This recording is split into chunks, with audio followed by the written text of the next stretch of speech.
What is going on, everybody? Long time no see, you know who it is here.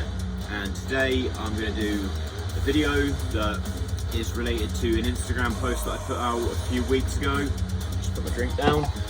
And in that particular post I asked you guys for some music recommendations, and then I would give my thoughts on them. You know, hopefully it would be stuff that it'd be either a classic album or EP or live album, or something a bit more niche, or your own music, just for me to, you know, spend some time with it all and, you know, listen to it and get back to you on what my thoughts are. Today's background music for the video, I've gone with the wonderful Hometown Celestial Sanctuary.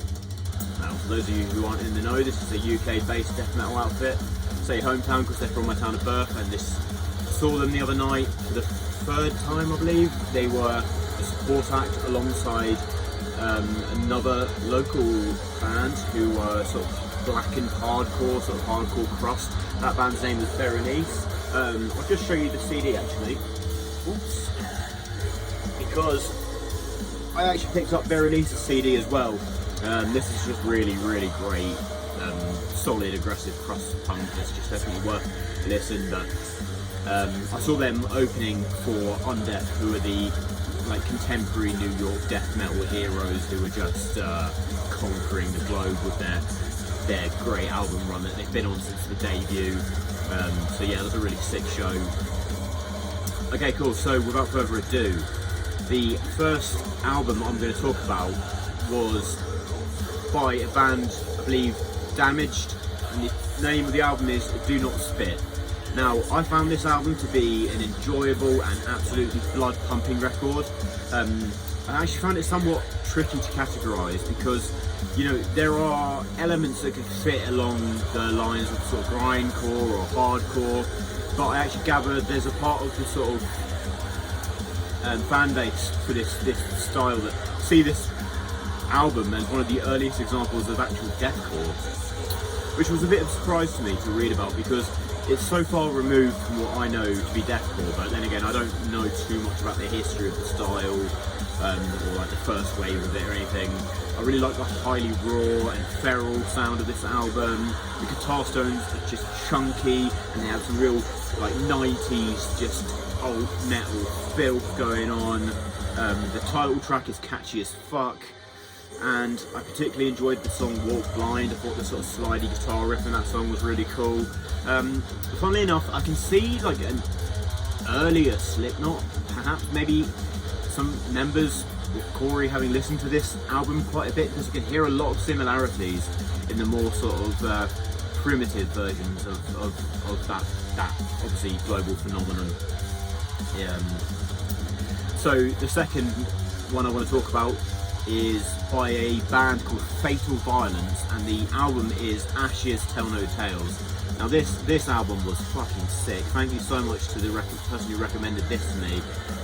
This is a hidden gem of 80s speed metal. Vocals give a little bit of King Diamond, but maybe with a bit more overall muscle. The instrumentation reminds me of a mixture of artists. Obviously there are some galloping metal rhythms and dramatic chord progressions that are very reminiscent of Iron Maiden, but also, you know, you're getting very heavy syncopated bass and drums that feel reminiscent of Motorhead, and the guitar solos feel akin to a sort of merging between the neoclassical epicness of a Randy Rhoads and this sort of frenetic animalistic playing that you get from Zakk Wylde down the line in, you know, the history of music. My favourite track was Terror on the Horizon.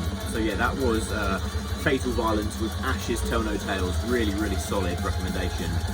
The next one is by a band hailing from Detroit, and that is Humanity's End with their album Plague of Cancer, or Cancers, sorry. Now, the shtick for this band, I think, is their very focused use of that sort of classic grindy distortion. If you know anything about guitar equipment, you know that's a HM2 style distortion that was very popular in the sort of Scandinavian early sort of classic black metal era. It's a very signature sound. It's very grindy. And I kind of, you know, I think this band have some playing chops, but I think a lot of the riffs and the vocals as well, and even the drumming was all pretty conventional. And I think there needs to be a bit more forethought to the writing to make it stand out. I appreciate the recommendation, of course I do, but it just didn't really stick out to me, unfortunately. The next one I want to talk about is by a band called Throne of Ahaz, and the name of the album is Nifelheim. Now, this is a very solid, conventional black metal album that was released in 1995, which I enjoyed quite a bit. The performances across the board were very good. Often the riffs are really well written, and the vocals just sound so evil.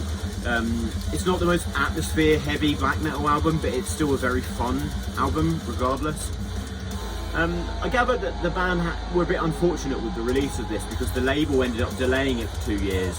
Now, it was eventually released in 1995, but was supposed to have been released in 93, which, when you think about a lot of the black metal that came out in that space of 2 years, you might realise that when listening to Throne of Ahaz, you might realise that why by 1995 the material on this particular album, on Nifelheim, would have been overshadowed by some of the absolute classics of the genre that had come out at that time.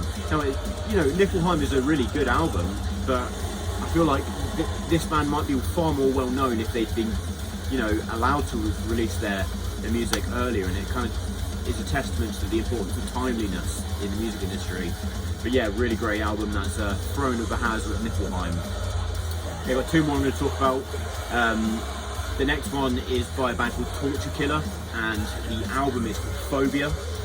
This Finnish death metal album is very heavy on the groove, but it doesn't really drift into groove metal territory.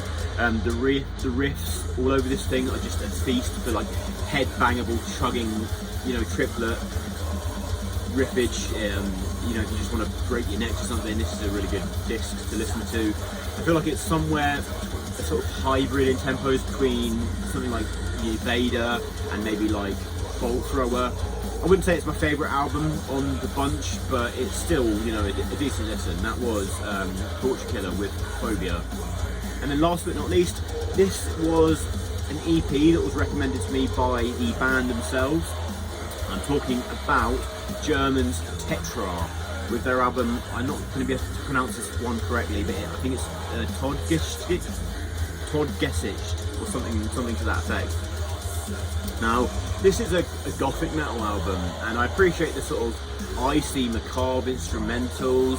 I'm getting some flavours of Opeth from this. I find the band lays some sort of dungeon synthy atmospherics into the songs, and in place some of the vocals have that kind of DIY alt rock sound that feels a little bit even Sonic Youth-esque.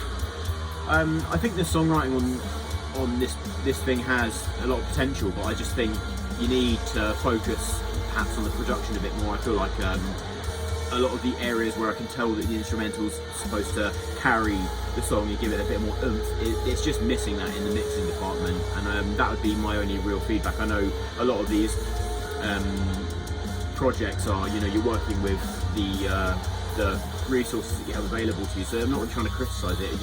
Carry on doing your thing, it's impressive, but I'm just trying to sort of point towards the current merits and areas for improvement. But yeah, that is Tetraar with Todgesicht.